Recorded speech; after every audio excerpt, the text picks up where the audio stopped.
قوالی کی تعریف۔ جنوبی ایشیا میں اسلامی صوفی اجتماعات یا درگاہیں اکثر موسیقاروں اور گلوکاروں کے ایک گروپ کے ذریعے عقیدتی موسیقی کی پرفارمنس کی میزبانی کرتی ہے جسے قوالی کہا جاتا ہے۔ روایتی ٹکر کے آلات جیسے طبلہ، ڈھولک اور ہارمونیم کے ساتھ ساتھ اس کی متحرک تال اور مضبوط آواز کی پرفارمنس اس کو نمایاں کرتی ہے۔ قوالی کے انداز میں لکھے گئے گیت عام طور پر صوفیانہ تجربات یا روحانی بیداری کے ادوار کی عکاسی کرتے ہیں اور اکثر دھنوں میں خدا سے محبت کے پیغامات ہوتے ہیں۔ خطے کی روحانیت، ثقافتی شناخت اور سماجی امن کو اکثر قوالی موسیقی کی روایت سے جوڑا جاتا ہے جو کہ اپنے طور پر قابل ذکر ہے۔ تاریخ قوالی۔ قوالی عقیدتی موسیقی کی ایک شکل ہے جس کی ابتدا جنوبی ایشیا کی صوفی روایت سے ہوئی ہے۔ قوالی کی تاریخ 8ویں صدی کی ہے جب عظیم صوفی بزرگ حضرت خواجہ معین الدین چشتی نے اسے برِ صغیر پاک و ہند میں متعارف کرایا۔ یہ فن مغلیہ دور حکومت میں پروان چڑھا جب یہ شاہی درباروں اور صوفی ملتانوں پر مقبول ہوا۔ قوالی کو 12ویں اور 13ویں صدی میں اس وقت اہمیت حاصل ہوئی جب حضرت امیر خسرو جیسے عظیم صوفی شاعروں نے خدا کی تعریف میں اشعار لکھنا شروع کر دیے۔ 16ویں صدی میں اس فن کی شکل زیادہ تال اور موسیقی بن گئی جب مشہور موسیقار حضرت نظام الدین اولیاء نے اس میں موسیقی کا عنصر شامل کیا۔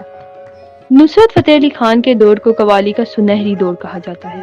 اس دوران میں ایک لیجنڈ قوالی گلوکار نصرت فتح علی خان اپنی پرفارمنس اور ریکارڈنگ کی وجہ سے بین الاقوامی سطح پر مشہور ہوئے۔ ان کی قوالی کا انداز، ان کی طاقتور آواز، منفرد آواز کے زیورات اور نرکائی سے نمایاں تھا۔ انہوں نے اکثر اپنی قوالی پرفارمنس میں دیگر موسیقی کے انواع جیسے راگ اور جاز کے عناصر کو شامل کیا۔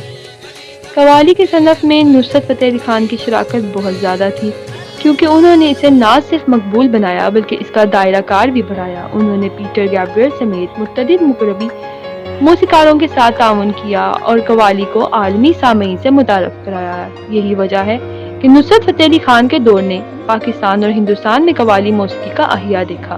نصرت فتح علی خان نے دیگر قوالی فنکاروں کے ساتھ مل کر ایک بڑے پیمانے پر پیروکار حاصل کیا اور موسیقاروں کی نئی نسل کو فن کی شکل اختیار کرنے کی ترغیب دی۔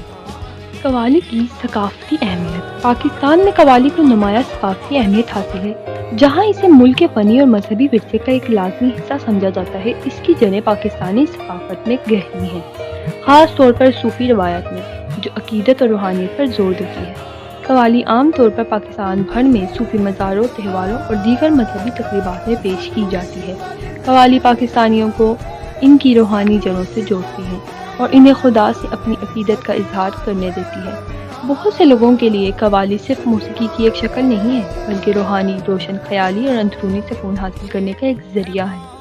مزید یہ کہ قوالی نے ثقافتی تبادلے میں اور قومی یکجہتی کو فروغ دینے میں اہم کردار ادا کیا ہے۔ ملک کے نسلی، لسانی اور مذہبی تنوع کے باوجود قوالی تمام خطوں اور پس منظر کے لوگوں کو ایک ساتھ لانے کی طاقت رکھتی ہے۔ لاہور میں قوالی کے حالیہ رجحانات۔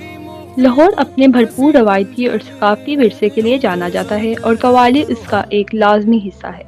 حال ہی میں فیوژن قوالی کا بڑھتا ہوا رجحان دیکھنے میں آیا ہے جو روایتی قوالی کو جدید موسیقی کی انواع جیسے جاز اور راگ کے ساتھ جوڑتی ہے۔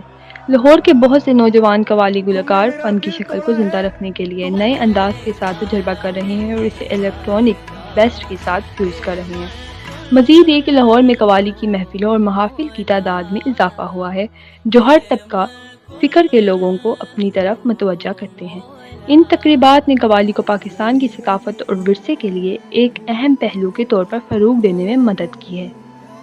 قوالی کے کلچر کو زندہ رکھنا۔ اس دور میں قوالی کے کلچر کو زندہ رکھنے کے لیے ضروری ہے کہ نوجوان ٹیلنٹ کی حوصلہ افزائی کی جائے اور انہیں اپنی صلاحیتیں دکھانے کے مواقع فراہم کیے جائیں۔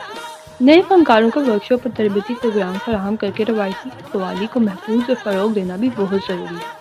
نوجوان قوالی گلوکاروں کو تعلیمی پلیٹ فارم مہیا کرنے کے لیے قوالی اکیڈمیاں اور ادارے قائم کیے جائیں۔ مزید ہے کہ سامعین کی دلچسپی کو برقرار رکھنے اور فن کے فروغ کے لیے قوالی کی محفلیں اور محافل باقاعدگی سے منعقد کی جائیں۔ حکومت کو چاہیے کہ وہ قوالی کی ثقافتی اہمیت کو تسلیم کرے اور اس کے فروغ کے لیے مالی تعاون کرے۔ ہمارے ٹی وی ڈرامے ہمارے ملک میں اور دوسرے ممالک میں سب سے زیادہ مقبول ہیں۔ ہم اپنے ڈراموں، فلموں یا دیگر تہواروں میں قوالی کو بطور ہوسٹ شامل کر سکتے ہیں۔